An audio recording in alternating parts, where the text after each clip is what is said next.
Nous sommes donc à notre rubrique rectificatif. Notre consultant du jour est déjà en plateau, le pasteur Victor Kwasi. Bonjour. Bonjour Blessing. Alors, bienvenue.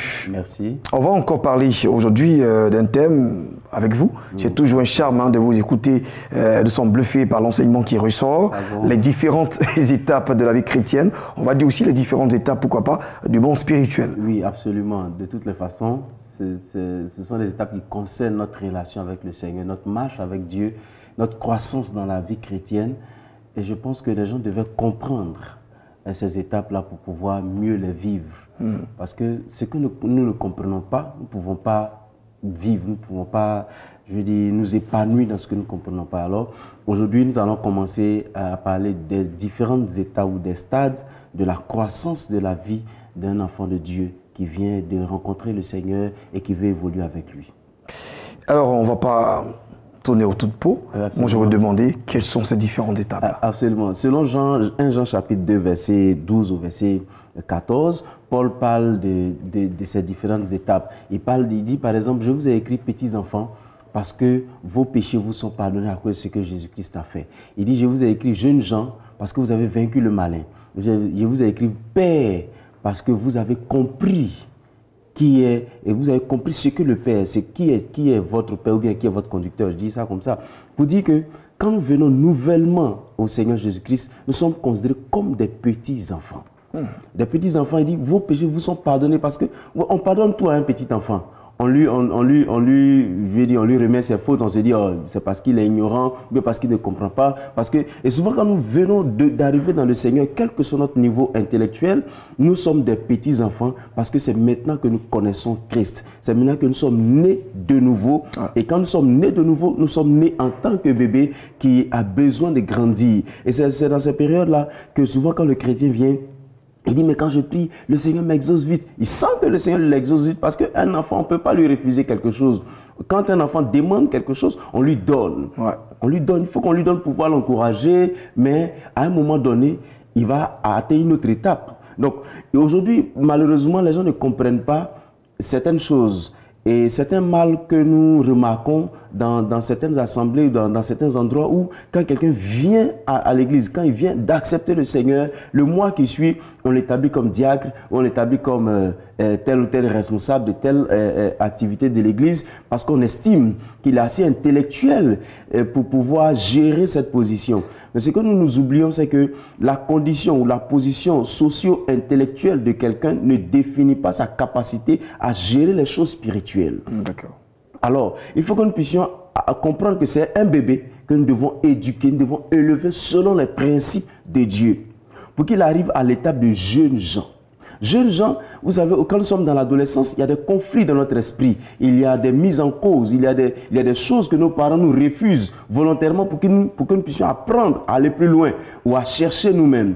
Et ici, Paul dit, vous avez vaincu le diable. Parce qu'en réalité, ce sont les périodes de trouble où le diable nous séduit, où nous avons envie de tout avoir, mais que nous ne pouvons pas tout avoir. Nous sommes insatisfaits et nous devons apprendre à vivre épanoui, mais insatisfaits.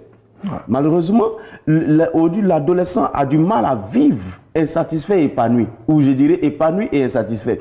Mais pourquoi? Parce que l'adolescent a envie de tout avoir, il a envie de tout découvrir, c'est en ce moment-là qu'on peut voir quelqu'un qui est zélé dans l'église, qui prêche la parole de Dieu, et souvent même, malheureusement, quand c'est mal géré, ils vont jusqu'à dire, tu prêches, je prêche, il y a le père spirituel, tu prêches, je prêche, je prie aussi pour les gens. Oui, c'est normal, parce que tu as grandi, tu es en train de découvrir des choses, les choses spirituelles ne sont plus nouvelles pour toi, donc tu peux prier pour quelqu'un, la personne va guérir, tu peux faire des choses, mais ça ne signifie pas que tu es déjà apte à gérer les grandes responsabilités. Vous voyez, souvent, quand on voit un adolescent, il a peur qu'on lui dise qu'il est âgé.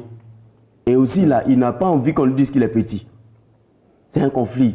Et il n'a pas encore défini réellement sa personnalité spirituelle, bien, sa personnalité même mentale ou psychologique. Donc, la personne qui est dans cette étape de chrétienté a des moments où elle vacille dans sa vie chrétienne, ou des moments où c'est un peu trouble. Mais il faut qu'on arrive à éduquer ces personnes pour qu'elles atteignent l'étape de père. C'est à cette étape qu'on doit communiquer des choses. Parce que la Bible dit, je vous ai écrit père parce que vous avez compris. Un père comprend. Il peut supporter des responsabilités. Il peut supporter des pressions. Et je vous assure que dans la vie chrétienne, à chaque niveau, il y a des pressions spirituelles. Donc, on ne peut pas dire à quelqu'un, souvent nous entrons dans le ministère sans avoir compris ces étapes. Et on pense que juste le ministère se définit par notre capacité oratoire, notre capacité à définir, à interpréter la parole de Dieu. Mais le fait de comprendre le sens d'une phrase dans la Bible ne signifie pas que nous sommes capables d'interpréter les pensées divines. Waouh! C'est super, c'est vraiment très fort. Et à vous entendre, on comprend que les choses spirituelles ne sont pas affaires de calendrier. Non, pas du tout. On peut être jeune et diriger donc une cellule. Absolument. On peut être vieux et être encore bébé spirituel. Tout à fait. Je pense que c'est le résumé que je peux me faire. Tout à fait, tout à fait. D'accord. Alors, qu'est-ce qu'on peut retenir de votre message du jour? Qu'est-ce que vous voulez, bien sûr, que les téléspectateurs et moi, nous retenons exactement? Juste dire aux gens que, premièrement, il faut qu'on comprenne que nous devons grandir aujourd'hui. Ce qui m'a poussé à dire ça, c'est que j'ai remarqué que dans certains milieux, nous n'avons pas encore grandi. Nous avons confié des responsabilités à des personnes qui, malheureusement, se sont détournées. Et ici, Paul dit, pour ne pas confier des responsabilités à des jeunes chrétiens, des gens qui sont convertis nouvellement, pour ne pas que le diable les séduise. Alors, mon objectif aujourd'hui, c'est empêcher que le diable séduise ces nouveaux chrétiens pour qu'ils perdent la foi et qu'ils ne comprennent pas le vrai sens de rester dans le royaume de Dieu. Merci, bien dit. On laisse bien sûr le programme de 5h30 minutes. Absolument, 5h30 minutes du lundi au vendredi à partir de 5h30. C'est prier sans cesse, cette émission dans laquelle nous nous exhortons et nous prions pour les gens. Nous demandons à toutes les personnes qui nous suivent de continuer à nous suivre parce que notre passion, c'est leur épanouissement et notre envie, c'est leur liberté spirituelle et morale dans la société. Merci, pasteur Victor Kwasi, donc consultant de chaque vendredi, vous le savez, quand il vient, c'est toujours pour nous édifier et puis encore élever notre niveau de foi. Allez, je mets les dossiers sur la table, nous allons les recevoir un par un dans le cadre de Espace Annonce.